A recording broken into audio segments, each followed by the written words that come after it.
Right. Thank you, guys. Can you hear me? So Yes, first we of all, can. I want to thank you all for the opportunity to join you today. And I want to say many greetings to Professor Imre Hammer and all the wonderful staff that made this conference possible. And what I want to speak about today will be something very practical and useful probably for all of you. And I would like to start first from my PPT. Can you see it? Yes, we can.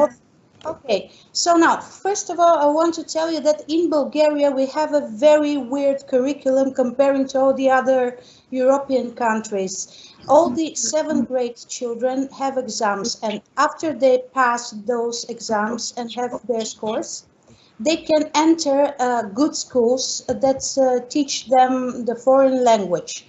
It can be Chinese, it can be some other language also as well.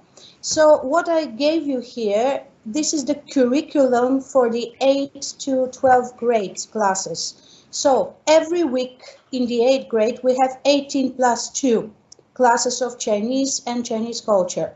In the 9th grade, we have 4 plus 1, then 10th grade, 2 plus 2, 2 plus 5, and 2 plus 6 would be in a 12th grade. What does that mean? Plus 2, plus 1, or whatever. It means that we do not only teach Chinese language, but also every school specializes in different majors and topics.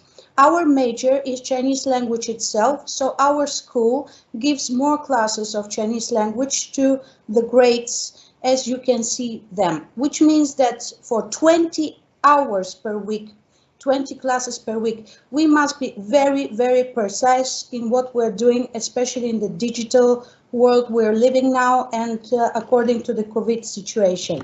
So I can show you what our classroom, Confucius classroom in our school, 138 high school in Western and in Eastern languages in Sofia looks like. It's just to have just a glimpse. So these are our children, and these are the 8th graders which are having right now, together with the rest of the children, they're having online classes with us. So what do we use? Actually, we don't use Microsoft Teams, neither Zoom or anything else, but we prefer to use Discord. First of all, because Discord helps us to have...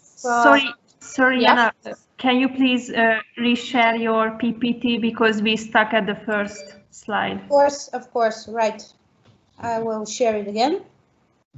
But the thing is, I have to stop sharing and then open share tray, right? Yes, thank you, please.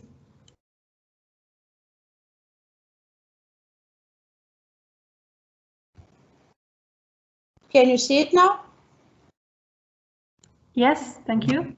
So, can you see the change? Yeah, we see the Discord slide, but can you click on the This is the present? curriculum I was talking about. So we're having per 1 year 648 classes Chinese and also 72 classes of Chinese culture. You can see the rest. So now I will show you the Chinese classroom we are having, the Confucius classroom in our school. You can just have some glimpse what we did for the children. These are our 8th graders right in the beginning. So now, if you can see, we're using the Discord platform. The Discord platform is very useful because, first of all, you can share the screen of your computer and the particular part you want to show the rest of the students. Also, you can work in some other windows without them seeing that. They can share the video of themselves, what they're doing. And also, we usually never have a problem with internet or with disruptions or whatever. So we prefer to use Discord. Also, this is useful because we're having group for each class, each grade, and no one else can enter that group, neither disrupt it. Now, sorry, Yana, can you please click on the F5 or the Can you see this one? Can you see this one now? Yeah, but please click on the from current slide option or F5. I'm sorry, but I don't have F5. Should I control a function, right? Yeah, then so do you see it? No, the upper part, the from current slide, the second option. Yes, almost. I don't understand. Yeah, up, no. Go just left. Or this one? No, the second one from the left. Present one? This one? No, the other. From the current slide. Yes. Can you see it? No, not yet. And what about now? Still not. From current side, it. May I interfere here? It's Mattea. Yes. You should choose the most left-hand side option. So share your desktop screen, not your PowerPoint. In Microsoft Teams, right? Yes. When you start sharing, choose the option on your left-hand side. So share screen, not share PowerPoint.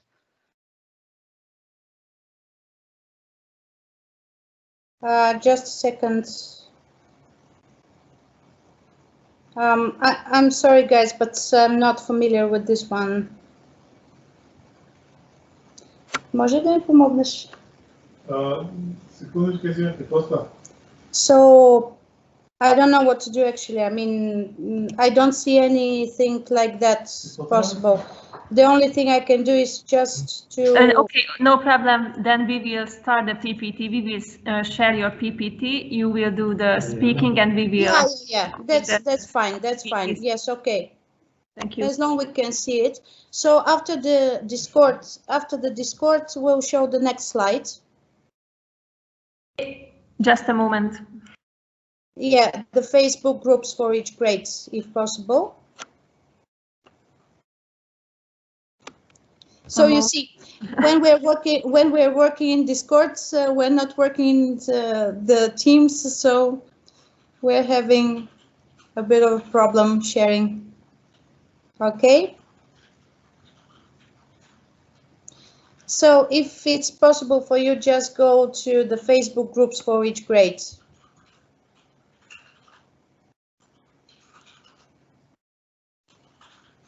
Okay, just a moment. Okay. Next one.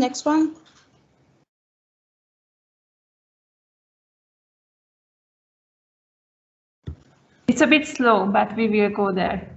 Yeah, if possible, the 9th slide now. Yes, those are our children and Discord, and the next one now. Yes, thank you. So not only we're using Discord because Discord is good when you teach, but when you want to see what exactly did they do, and also to make their parents help us a little bit, it's better to use a Facebook group with us, of course, which is a secret group and no one can enter in it.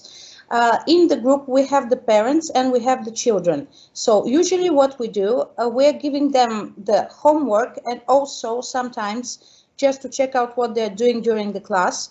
We're giving them the opportunity just to share what they've already written during the class time. Then we can see all the characters they've written. We're giving them evaluation and tell them what exactly they didn't do as they should be. Like you can see here, for instance, we have a girl that have put her homework here, and you can see my name, and then I'm explaining her what exactly did she did wrong. So for instance, Dien and Trung, she's getting wrong, and also De should be starting with something else that she wrote not so well. Please, the next slide. When we give, it's absolutely everyday work, and I can tell you that we're working something like 12 to 14 hours just to get them right and everything to be perfect in this in the beginning when they begin to learn the language. So in the homework, I told her that May and Z is not written well. So as you can see, after I'm evaluating the first homework, she will write down the characters again, what she got wrong from that. And then when I'm satisfied as a teacher, I would give her the heart symbol or whatever, just to cheer her up and to be sure that all the 26 of our students in the 8th grade have right. So the next one, please. Here, because we have found out the most important thing is, of course, pinyin in the beginning. And the most worst thing when you are online in a digital world, that you cannot really hear what every child says. So what we thought of this recent month is, first of all, of course, to give them dictation, and that dictation is only in pinyin. You can see my colleague, she made for them the dictation. They made it in the class, and then they're giving her and they're putting it in the Facebook group so we can check out what exactly they're doing, right or wrong. Afterwards, she will make them just to record the text and to send it to us to hear how are the tones, how are the syllables, and whatever necessary. Please, the next slide.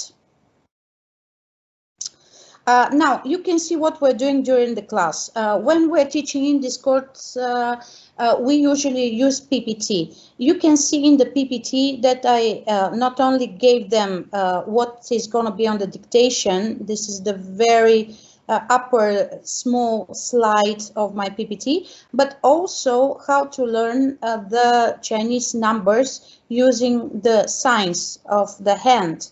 And this is all in the PPT, and usually after we had it in the class, we put that PPT in the Facebook group so they can see what exactly we want from them. The next one.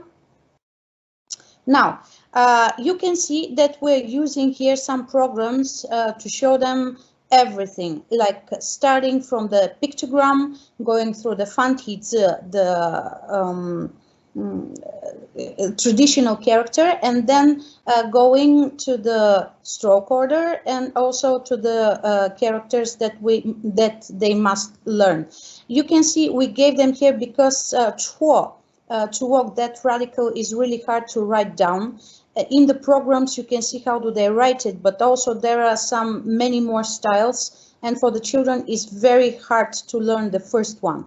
So we usually basically give them the upper, the lower left and the lower right corner, how to write down this character and this radical, because I found out it's really hard to master. It's really hard.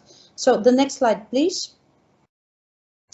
Now, some programs. You can try this program, which is hanzi5.com. Hanzi5.com. Has all the resources if you need to show exactly the stroke order to your students. Another useful source is the next slide, please. Yeah, this here is exactly the one I told you, hanzi5.com, the way it looks like. And you can show them the stroke order stroke by stroke, or just to see how do they write it down in a square. The next, please. Now, the best dictionary for me is MDBG, mdbg.net. If you have never used it, try and use it, and I will show you very briefly what exactly do they have there. Please, the next slide. So you're writing the words, and now be sure to see that when you click on the right side on the character, there will be another menu, a second menu. So the best way is just to click on the character Z, and you will follow this next menu and see what it comes. Please, the next slide. Now we have the second menu, and you can see quite a lot of symbols. The first symbol is with jian, with how do you say it? Nožica? Scissor. You can see with the scissor. So when you click on that symbol, it's gonna make the character on its parts, and it will show you every part with pinyin, with translation and everything you need to know. Then you have the third symbol, which is P, Mao P, and it will show you how to write it down. Then you have an option to hear the way it sounds. And then you have three symbols which you can put the character in the beginning, in the middle, or in the end of the word. And you can see how many words are related to this character alone. Please, next slide. Also, what I like a lot is when you click on the character and the scissors, you can see which part is the radical and which part is the phonetic part. And you can see on the right that you can check out the traditional character, because we strongly believe that the only way to learn the right way the characters is starting from the pictogram, going through the traditional, and then to use the nowadays characters, is because of the logic of the character. And I know the children in the beginning maybe can feel a little bit confused, but they very, very quickly learn how to think about the characters and to catch the logic of it. Please, the next one. So the stroke order, also something very beautiful about MDBG dictionary is that the radical will appear in a different color. So if the children would look at it for quite a long time, they will remember very well which part is which. The next slide. Now, I told you there is an option just to see how many words and in which place you can see this character. So we have zhe, and we can check out the words that it's in the beginning of. Zhe ma, zhe ge, zhe li, and whatever. Next one. And also the traditional character, which I think that is very useful and very important for the children. The next, please. Now, when we teach, we decompose the characters, of course, but as you can see, we're using another program. There are two of them, and I will show you them, that you can take the pictograms from. So, in the case of shi, not only I'm giving the meaning, the radical and the element, but also you can see that for ri, all the characters starting from Jiagu Wen up until now. For Xia, the same. For Ren, the same. So let's check out which programs can help us to show the students the pictograms. Please, the next slide. Now, one of them, you can just check out the name, is guoxuedashi.com. guoxuedashi.com. You can see how the program looks like. You just basically write down in the middle the character, so the pictogram will appear. You can choose, of course, which one of them to give to the children, because you know in Jiaguan there are some 2 or 3 styles of writing. So you choose one and you make them memorize and have the logic of the character. Next one, please. Now, I love vividict.com, because not only it gives you the whole information about the character from the beginning and up until now, but also in Chinese it gives you the idea what was the first meaning, and you can help yourself as a teacher to learn more about the characters. Next, please. Now, analyzing the results. So as I told you, have this secret group in Facebook. Let's see what we've done. Check out what the children learned. Please, the next one. Now, those are the first dictations. What we do in this situation that we cannot have children in the school, we ask parents when they have time. If it's a dictation, we usually use the evening time after the work time. So maybe it will be after 8 o'clock in the evening or after 9 o'clock. We speak with parents and we check out the time that is comfortable for them.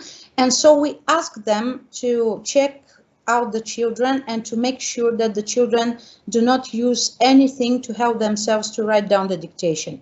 Here you have two dictations. The highest score in Bulgarian is 6. The lowest score is 3. So we can see that on the left we have 5.75, which means that this child have made only one mistake. Now, what we do is we're giving them dictations, but in the beginning, just to make sure that they understand which part is the radical. After the dictation, we give them some time to write down all the radicals of the characters. So it evaluates like 2 marks, 2 scores. Because of absence of time, please, let's do it faster. The next one. Okay, so now you can check out what exactly we're doing after learning 5 lessons. Every 5 lessons, we're having this kind of a very huge test. This is the first test of our graders. Of course, I will give you those with the best scores because I'm a proud teacher and want to show you what we're doing. So what basically we're having here, we're having the dictation. As you can see, the second, what they have to do is just to see the 象形字, the pictograms, and to write on the right side the character that is related to them. On the third one, they have the same one, but with traditional characters. The next one is just to see the radical, to write down the name in Bulgarian, and to give us one example. The next one is to ask questions. So we have, for instance, 我上商店. So here, 我 is underlined. So they have to ask the question, 谁上商店? 谁去商店? Now, the next one, the number 6, is some characters that they don't know, they have never seen. And we want them to write for us the stroke order, because if they know the rules, no matter which is the character, they should be able to think of themselves what exactly the stroke order should be. The 7th one is a translation from Bulgarian to Chinese. And as you can see, for 2 months, they should know something like 张老师您好, 您好, 李大年你好吗? 这样的 simple things. And also, 我去食堂吃馒头和糖包. So little by little, we are trying to give them all the information about Chinese. And also, after 2 months, we're hoping that they can make 自我介绍, that they can simply introduce themselves in Chinese with characters. So this is our first test. Please, next one. So this is basically what we do. And what I can say about our difficulties during these hard times, the most difficult is to hear them speak, because in every group we have 26 pupils, and altogether we have 180. So as you can understand, it's impossible to hear everyone. Therefore, we are making them to record themselves reading some text with pinyin, and to work with them if we hear that there is many mistakes or there is something particular we want to show them. So we work person by person. It's after the classes. So to say the truth, if you're in the school, you really have your classes and then just a little bit homework to check out. But if you're a teacher in a digital world, it means that you're available 7 days per week, and it's like 14 hours a day. Probably there will be people to ask you questions, and you must be right there for them. But I'm happy because we checked out, this is the last part that I'm going to say, that for 20 years being a teacher, for the first time, we're having really on this first test so many high scores. We have like 6 children from 26 that have the top score, which usually is not so simple to do. And we are trying to make them believe in themselves. And also the last thing I want to show you is that through art, we're working on their. And I want to give you, whenever you can, whenever you have time, just to look in YouTube for one video clip that shows you what exactly we did last year when we were in this digital world. And this is going to be in the chat So check out. This is the video clip, which will show you everything we're doing. Home, at school, and just basically how do we motivate our children to love China, because we strongly believe that if you love a culture, then you will easily learn the language without feeling any difficulties. So thank you guys for your attention. It was a little bit longer than I thought, but it was just a big joy for me to be in this great forum with you.